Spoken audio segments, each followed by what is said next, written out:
بسم الله الرحمن الرحيم. باب أفضل الاستغفار وقوله واستغفروا ربكم إنه كان غفارا يرسل السماء عليكم مدرارا ويمددكم بأموال وبنين ويجعل لكم جنات ويجعل لكم أنهارا وقوله والذين إذا فعلوا فاحشة أو ظلموا أنفسهم ذكروا الله فاستغفروا لذنوبهم الآية. وبالسند المتصل منا إلى الإمام الهمام الحافظ الحجة أمير المؤمنين في الحديث أبي عبد الله محمد بن إسماعيل البخاري رحمه الله تعالى ومتعنا بعلومه وفيوضه وبركاته آمين. قال حدثنا أبو معمر قال حدثنا عبد الوارث قال حدثنا الحسين قال حدثنا عبد الله بن بريدة قال حدثني بشير بن كعب العدوي قال حدثني شداد بن أوس رضي الله عنه وعنهم عن النبي صلى الله عليه وسلم قال سيد الاستغفار أن يقول العبد اللهم أنت ربي لا إله إلا أنت خلقتني وأنا عبدك وأنا على عهدك ووعدك ما استطعت أعوذ بك من شر ما صنعت أبوء لك بنعمتك علي وأبوء لك بذنبي فاغفر لي فإنه لا يغفر الذنوب إلا أنت. قال ومن قالها من النهار موقنا بها فمات من يومه قبل أن يمسي فهو من أهل الجنة ومن قالها من الليل وهو موقن بها فمات قبل أن يصبح فهو من أهل الجنة. اس کو سید الاستغفار کہا گیا اس لیے کہ اس کے اندر ایمان کا اقرار بھی ہے، یعنی تجدید ایمان ہے، ساتھ ساتھ اللہ تعالیٰ کی نعمتوں کا اقرار ہے اور ساتھ ساتھ اپنے گناہوں کی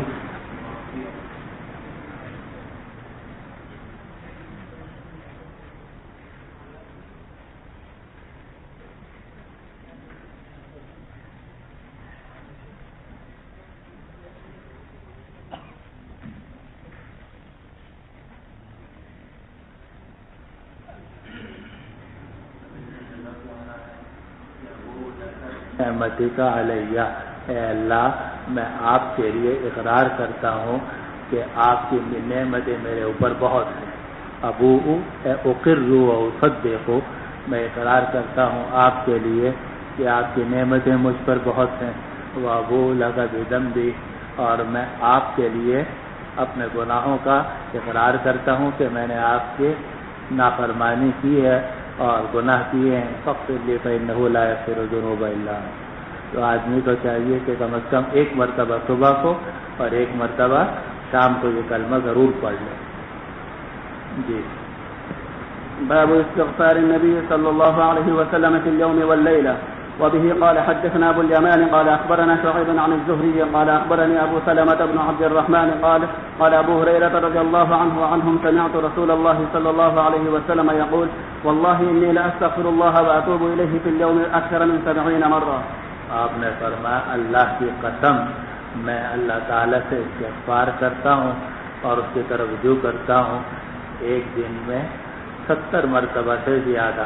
اب آپ نے یہ بات قسم کھا کر ارشاد فرمائی اس لیے کہ نیک آدمی کے ذہن میں یہ بات آ جاتی ہے کہ بھائی مجھ سے تو کوئی گناہ نہیں ہوتے، اور یہ اکثر ہمارے ہاں یہ مسئلہ پیدا ہوتا ہے کہ آدمی کی اپنے گناہوں پہ نظر نہیں ہوتی، اپنی عبادات پہ اپنی نیکیوں پہ نظر ہوتی ہے، اپنے کپڑوں پہ اپنے لباس میں آئینے میں دیکھتا ہے تو حضرت لگتا ہے، بہت اچھا لگتا ہے، اور یہ دیکھتا ہے کہ میں نے یہ نیک کام کیے، یہ نیک کام کیے، لیکن اس کو یہ بھول جاتا ہے کہ کہاں کہاں ریا ہے، کہاں تکبر ہے، کہاں حسد ہے. یہ چیزیں جو ہیں جو تمام عبادات کو خراب کرنے والی ہیں ان پہ نظر نہیں ہوتی. تو رسول اللہ صلی اللہ علیہ وسلم تو معصوم ہیں اور آپ تو تمام اخلاق ذمیمہ سے بالکل ماورا ہیں اور محفوظ ہیں، لیکن اس کے باوجود حضور صلی اللہ علیہ وسلم فرماتے اللہ کی قسم میں اللہ تعالیٰ سے استغفار کرتا ہوں ایک دن میں 70 مرتبہ سے بھی زیادہ. معلوم ہوا کہ عام آدمی کو تو 70 مرتبہ سے زیادہ استغفار کرنا چاہیے. اسی لیے ہمارے بزرگ جو ہیں وہ شخص پر بڑی سخت نکیر فرماتے ہیں کہ جس کی اپنے گناہوں پہ نظر نہ ہو. حضرت تھانوی رحمۃ اللہ علیہ نے ایک صاحب کے بارے میں فرمایا کہ وہ آدمی تو بہت اچھے ہیں، نیک ہیں، مگر ان میں ایک خرابی ہے کہ وہ اپنے آپ کو نیک سمجھتے ہیں۔ فرمایا کہ وہ آدمی ہیں تو نیک، مگر ان کے اندر ایک بہت بڑی خرابی ہے، اور وہ کیا ہے کہ وہ اپنے آپ کو نیک سمجھتے ہیں۔ تو اپنے آپ کو نیک سمجھنے کا کیا مطلب ہوگا مولوی صاحب؟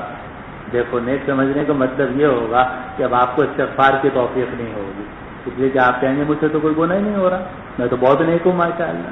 استغفار کی توفیق نہیں ہوگی، جب استغفار کی توفیق نہیں ہوگی تو گناہوں سے بچنے کی توفیق نہیں ہوگی، اور جو گناہ ہوتے جا رہے ہیں وہ آپ کے کھاتے میں جمع ہوتے جائیں گے، آہستہ آہستہ اعمال صالحہ ختم ہوتے چلے جائیں گے۔ اس لیے آدمی کو چاہیے کہ اپنے آپ کو گناہ گار سمجھے اور اللہ سبحانہ و تعالی کی بارگاہ میں استغفار اور توبہ کرتا رہے۔ جی باب التوبة. قال قتادة: توبوا إلى الله توبة نصوحا الصادقة الناصحة. وبه قال حدثنا أحمد بن يونس قال حدثنا أبو شهاب عن الأعمش عن عمارة بن عمير عن توبہ نصوح ہونی چاہیے، اور نصوح کا مطلب یہ ہے کہ ماضی پر ندامت ہو، حال میں اس گناہ کو فی الحال ترک کر دیا جائے، اور مستقبل میں اس کے نہ کرنے کا پکا عزم ہو۔ ماضی، حال، مستقبل۔ ماضی میں جو کچھ گناہ ہوئے، یا اللہ مجھ سے فلاں یہ گناہ ہوا، تو ماضی پر ندامت ہو نمبر 1، حال میں اس گناہ کو ترک کر دیا جائے، اور مستقبل میں اس گناہ کے نہ کرنے کا پکا ارادہ ہو، تب توبۃ النصوح بنتی ہے۔ اس لیے قرآن مجید نے فرمایا توبوا الی اللہ توبۃ نصوحا۔ نعم۔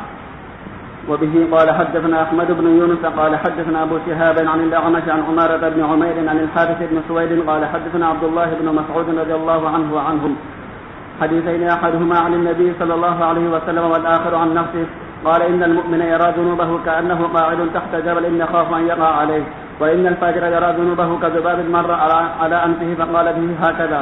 قال أبو شهاب بيده فوق أنفه ثم قال الله أفرح بتوبة العبد من رجل نزل منزلا. اب یہ جو حصہ ہے شروع کا، تو یہ تو حضرت عبداللہ ابن مسعود رضی اللہ عنہ نے اپنی طرف سے ذکر کیا کہ مومن جو ہے اس کی اپنے گناہوں پہ نظر رہتی ہے، تو ایسا اس کو ڈر ہوتا ہے کہ اب میرے اوپر پہاڑ گرے گا۔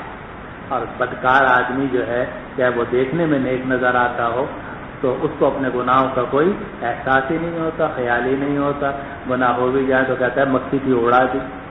یہ تو بات نقل کی ہے عبداللہ بن مسعود رضی اللہ عنہ نے اپنی طرف سے، گویا یہ حصہ موقوف ہے، اور آگے جو روایت آ رہی ہے وہ حصہ مرفوع ہے۔ جی ثم قال الله أفرح بتوبة العبد. لله لام تحقیقیہ تاکیدیہ۔ جی لله أفرح بتوبة العبد من رجل نزل منزلا وبه مهلكة ومعه راحلته عليها طعامه وشرابه فوضع رأسه فنام نومة فاستيقظ وقد ذهبت راحلته حتى إذا اشتد عليه الحر والعطش، أو قال ما شاء الله قال أرجع إلى مكاني فرجع فنام نومة ثم رفع رأسه فإذا راحلته عنده. تابعه أبو عوانة وجرير عن الأعمش. وقال أبو أسامة حدثنا الأعمش قال حدثنا عمارة قال سمعت الحارث. وقال شعبة وأبو مسلم عن الأعمش عن إبراهيم التيمي عن الحارث بن سويد. وقال أبو معاوية حدثنا الأعمش عن عمارة عن الأسود عن عبد الله وعن إبراهيم التيمي عن الحارث بن سويد عن عبد الله. وبه قال حدثنا إسحاق قال أخبرنا حبان قال حدثنا همام قال حدثنا قتادة قال حدثنا أنس رضي الله عنه وعنهم عن النبي صلى الله عليه وسلم. وحدثني هربد قال حدثنا همام قال حدثنا قتادة عن أنس رضي الله عنه وعنهم قال قال رسول الله صلى الله عليه وسلم الله أفرح بتوبة عبده من أحدكم سقط على بعيره وقد أضله في أرض فلات. آسان ہے نا، کوئی اگر بات پوچھنی ہو تو پوچھ لو، ترجمہ کسی جملے کا۔ جی بسم الله الرحمن الرحيم. باب الضجع على الشق الأيمن. اب یہ باب قائم کیا کہ آدمی کو چاہیے کہ رات کو پہلے دائیں کروٹ پر ابتدا کرے سونے کی، تو آدمی جب سوئے تو سب سے پہلے دائیں کروٹ پر سوئے، پھر اس کے بعد سیدھا ہو جائے یا بائیں کروٹ پر چلا جائے۔ شرع اس میں کوئی حرج نہیں ہے، شرعاً اس کی ممانعت نہیں ہے، لیکن سونے کی ابتدا ہونی چاہیے دائیں کروٹ پر۔ اب سوال یہ پیدا ہوتا ہے کہ یہ بات تو کتاب العادات میں ذکر کرنی چاہیے تھی، کتاب الدعوات سے اس کا کیا تعلق ہے؟ تو آپ کے حاشیے میں لکھا ہوا ہے کہ تعلق یہ ہے کہ حضور صلی اللہ علیہ وسلم جب سوتے تھے تو اللہ کے ذکر پر سوتے تھے، اور جب اٹھتے تھے تو اللہ کے ذکر پر اٹھتے تھے۔ تو تو دائیں کروٹ پر آپ سوتے تھے اور اللہ تعالیٰ کا ذکر کرتے تھے، اسی میں سو جاتے تھے، اور جیسے ہی آنکھ کھلتی تھی تو الحمدللہ الذی احیانا بعد ما اماتنا وغیرہ بسم اللہ کرنا۔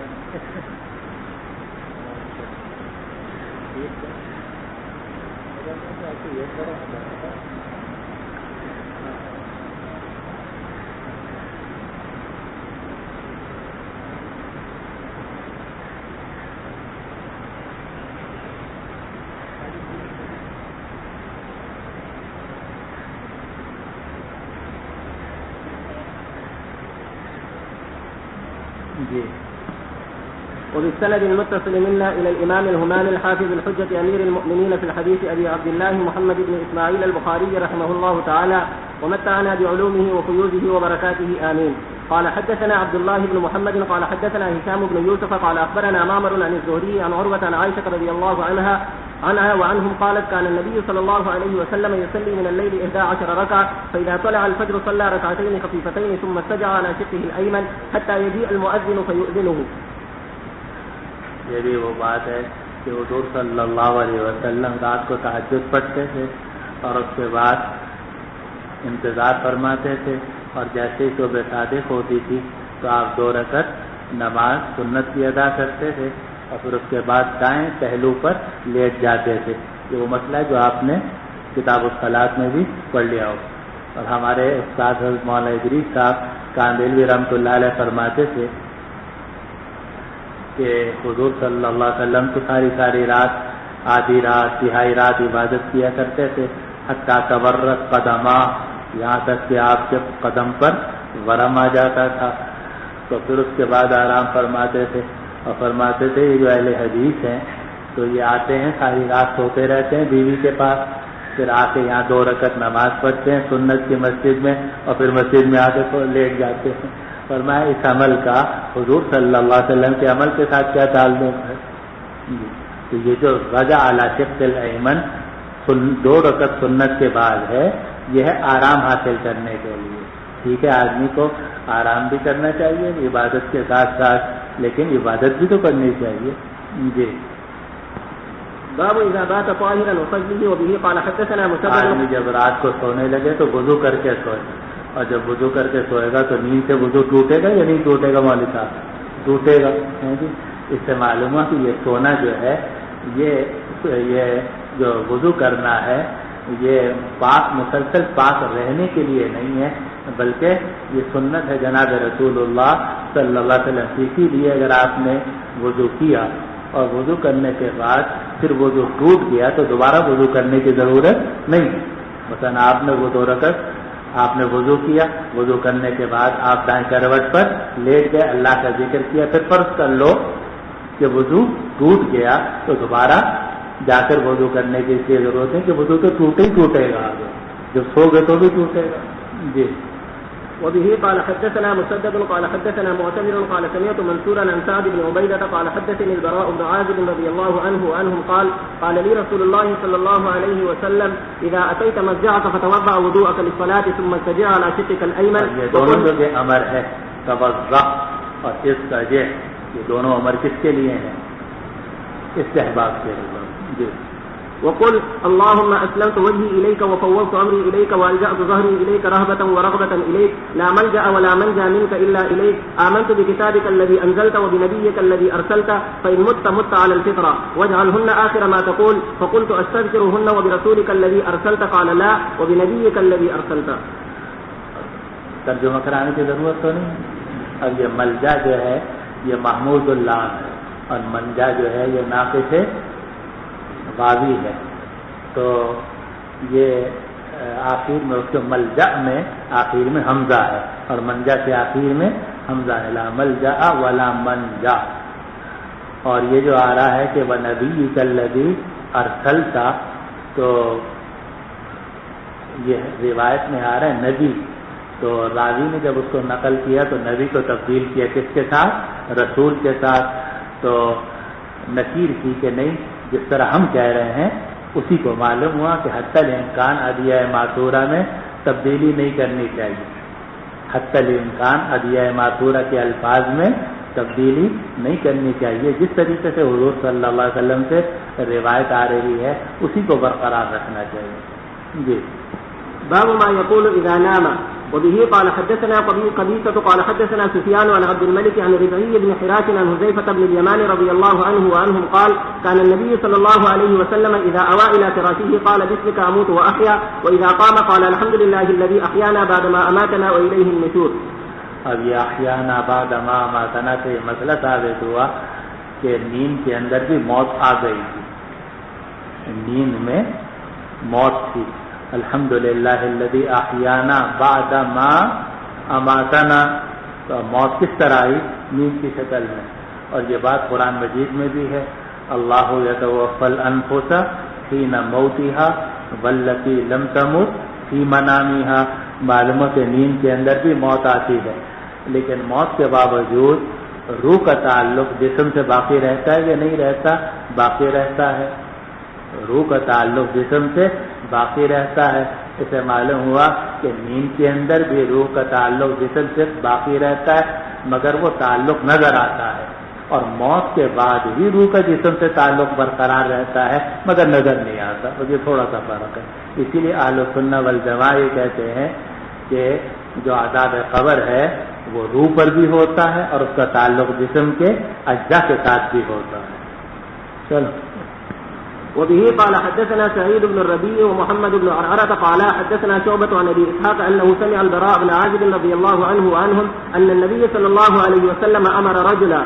قال وحدثنا آدم قال حدثنا شعبة قال حدثنا أبو إسحاق الهمداني عن البراء بن عازب رضي الله عنه وعنهم أن النبي صلى الله عليه وسلم أوصى رجلا فقال إذا أردت مضجعك فقل اللهم أسلمت نفسي إليك وفوضت أمري إليك ووجهت وجهي إليك وألجأت ظهري إليك رغبة ورهبة إليك لا ملجأ ولا منجا منك إلا إليك آمنت بكتابك الذي أنزلت وبنبيك الذي أرسلت فإن مت مت على الفطرة.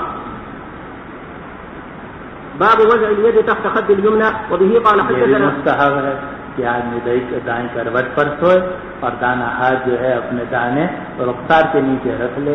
پھر اس کے بعد کچھ دیر میں ہاتھ ہٹ جائے کوئی حرج نہیں. جی.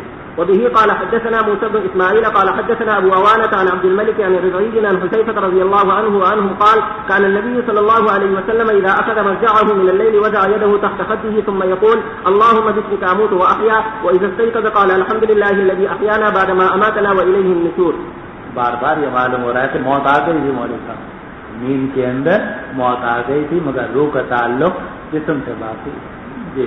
باب النوم على الشق الأيمن. وبه قال حدثنا مسدد قال حدثنا عبد الواحد بن زياد قال حدثنا العلاء بن المسيب قال حدثني أبي عن البراء بن عازب رضي الله عنه وعنهم قال كان رسول الله صلى الله عليه وسلم إذا أوى إلى فراشه نام على شقه الأيمن ثم قال اللهم أسلمت نفسي إليك ووجهت وجهي إليك وفوضت أمري إليك وألجأت ظهري إليك رغبة ورهبة إليك لا ملجأ ولا منجأ منك إلا إليك. دونوں جگہ حمزہ ہے تو یہ صرف توافق کے بنا پر ہے ورنہ اصل میں جو نجا ہے یہ ناقص باغی ہے معمود نہیں ہے.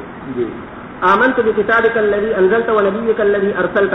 وقال رسول الله صلى الله عليه وسلم من قالهن ثم مات تحت ليلته مات على الفطرة. قال أبو عبد الله استرهبوهم من الرهبة ملكوت ملك مثل رهبوت خير من رحموت ويقال ترهب خير من أن ترحم. یہ امام بخاری رحمۃ اللہ علیہ کی عادت ہے کہ فوراً ان کا ذہن قرآن مجید کی کسی آیت اور اس لفظ کی طرف منتقل ہو جاتا ہے. تو اس میں رہبتاً آیا تھا نا حدیث شریف کے اندر تو فوراً ان کا ذہن چلا گیا دوسری طرف استرهبوهم آیت کی طرف. جی. بسم اللہ الرحمن الرحیم. باب الدعاء اذا انتبه الليل. یہ جملہ نقل کیا امام بخاری رحمۃ اللہ علیہ نے. یہ بھی بڑا مزیدار ہے. ترہب خیر من ان ترحم. تم سے ڈرا جائے یہ بہتر ہے اس سے کہ تم پر رحم کیا جائے. یہ عربوں کا مقولہ ہے. یہ کوئی قرآن یا حدیث تو نہیں ہے لیکن یہ عربوں کا مقولہ ہے. ترہب خیر من ان ترحم. کہ تجھ سے ڈرا جائے تو یہ بہتر ہے اس سے کہ تجھ پر رحم کیا جائے. ایک صورت تو یہ ہے کہ لوگ آپ کے خیال کریں آپ سے ڈر کر. دوسری صورت یہ ہے کہ لوگ آپ کا خیال کریں آپ کو بیچارہ سمجھ کر. تو کون سی صورت بہتر ہے؟ پہلی صورت جو ہے وہ زیادہ بہتر ہے. تو بیچارہ نہیں آدمی کو بننا چاہیے. بیچارہ نہیں بننا چاہیے کہ لوگ جو ہیں آپ کے اوپر رحم کھائیں. ترحم خیر من ان ترحم، آدمی کو باعزت باوقار طریقے سے رہنا چاہیے. چل باب الدعاء إذا انتبه من الليل بالسند المتصل منا إلى الإمام الهمام الحافظ الحجة أمير المؤمنين في الحديث أبي عبد الله محمد بن إسماعيل بن إبراهيم بن المغيرة بن بردزبة الجعفي البخاري رحمه الله تعالى ومتعنا بعلومه وفيوضه وبركاته آمين. قال حدثنا علي بن عبد الله قال حدثنا ابن مهدي عن سفيان عن سلمة عن كريب عن ابن عباس رضي الله عنهما وعنهم قال بت عند ميمونة فقام النبي صلى الله عليه وسلم فأتى حاجته فغسل وجهه ويديه ثم نام ثم قام فأتى القربة فأطلق سناقها ثم توضأ وضوءا بين وضوءين لم يكثر وقد أبلغ فصلى فقمت فتمطيت كراهية أن يرى أني كنت أبقيه فتوضأت فقام يصلي فقمت عن يساره فأخذ بأذني فأدارني عن يمينه فتتامت صلاته 13 ركعة ثم ارتجع فنام حتى نفخ وكان إذا نام نفخ فآذنه بلال بالصلاة. فنام حتى نفخ، نفخ کا ترجمہ کیا کرو گے آپ؟ سوئے یہاں تک کہ ہانس کی آواز. ایک ہوتے ہیں خراٹے، خراٹے ثابت نہیں ہے، ہاں پھوک ثابت، یہ ثابت ہے حضور صلی اللہ علیہ وسلم کی. اور ایک خراٹے جس سے وہ خراٹے، اسی لیے فنام حتی نفخ کا ترجمہ یہ ہوگا کہ آپ سوئے یہاں تک کہ آپ کے سانس کی آواز. نفخ ینفخ کے معنی ہوتے ہیں پھونک مارنے کے مولوی صاحب، نفخ ینفخ کے معنی ہوتے ہیں پھونک مارنے کے. تو آپ سوئے یہاں تک کہ آپ کے منہ مبارک سے پھونک کی آواز تھی، گویا خراٹے آپ کے نہیں تھے. چلو فآذنه بلال بالصلاة فصلى ولم يتوضأ وكان في دعائه اللهم اجعل في قلبي نورا وفي بصري نورا وفي سمعي نورا وعن يميني نورا وعن يساري نورا وفوقي نورا وتحتي نورا وأمامي نورا وخلفي نورا واجعل لي نورا. قال كريب وسبع في التابوت فلقيت رجلا من ولد العباس فحدثني بهن فذكر عصبي ولحمي ودمي وشعري وبشري وذكر خصلتين. حضرت عبداللہ ابن عباس اپنے خالہ کے ہاں سوئے. انہوں نے خالہ سے کہا جی میں آپ کیا سونا چاہتا ہوں؟ خالہ نے کہا کہ بھائی ہمارا تو ایک ہی بستر ہے. کہا میں بغیر بستر سے سو جاؤں گا. کہا میں اور حضور تو ایک ہی تکیے پہ سوتے، تم کہاں سو گے؟ کہا آپ دونوں تکیے کی لمبائی پہ سو جانا، میں تکیے کی چوڑائی میں سو جاؤں گا. چنانچہ اقرار کر کے اپنی خالہ کے ہاں گئے اور مقصد یہ تھا کہ میں دیکھوں کہ رات کو حضور صلی اللہ علیہ وسلم تہجد کی نماز کس طریقے سے ادا کرتے ہیں. تو انہوں نے یہ دیکھا کہ حضور صلی اللہ علیہ وسلم جب بیدار ہوئے تو آپ بیٹھ گئے اور آپ نے اپنے چہرے مبارک پر ہاتھ پھیرا اور پھر آیتیں پڑھی ان فی خلق السماوات والارض. اسی لیے باب قائم کیا کہ باب الدعاء اذا انتبه من اللیل، کہ رات کو جب آدمی بیدار ہو تو آدمی کو دعا کرنی چاہیے. اور اسی لیے ہمارے بزرگ فرماتے ہیں کہ اگر آپ کو تہجد کی توفیق نہ بھی ہو، مثلا آپ کی آنکھ کھل گئی رات کو 3:30 بجے اور آپ نے تو دیر سے اٹھنا تھا، آپ تھوڑی دیر بیٹھ جاؤ، بیٹھ کے اور 2-4 رکعت کچھ کہہ کے 2-4 الفاظ کہہ کے ذکر وغیرہ کر کے ہاتھ اٹھا کے دعا کر کے پھر سو جاؤ. الدعاء اذا انتبه من اللیل، رات کو جب آنکھ کھلے تو آدمی دعا کرے، پھر اٹھنا چاہے اٹھ جائے، سونا چاہے سو جائے. سونا نہ جائز جائز ہے، جائز. وہ بھی قال حدثني عبد الله آ رہا ہے کہ سب ہم سے تابوت کے ساتھ جو ہے وہ تابوت میں تابوت کی ایک تفسیر تو کی گئی انسانی جسم کے ساتھ کہ انسانی جسم کے اندر 7 چیزوں کا حضور صلی اللہ علیہ وسلم نے ذکر کیا. وہ کیا کہ یا اللہ میرے عصب میں، لحم میں، دم میں، شعر میں اور بشر میں اور لسان میں اور نفس میں نور فرما، پیدا فرما. اللہم اجعل فی قلبی نورا وفی بصری نورا وفی سمعی نورا وعن یمینی نورا وعن شمالی نورا. اور دوسری تفسیر یہ کی گئی کہ وہ جو تابوت تھا جس کا قرآن مجید میں ذکر آتا ہے پالود وغیرہ کے قصے میں، تو اس میں جو دعائیں لکھی ہوئی تھیں ان میں بھی یہ دعا تھی کہ 7 چیزوں میں دعا مانگنی چاہیے کہ یا اللہ میرے جسم کے ان 7 اعضاء کے اندر نور پیدا فرما.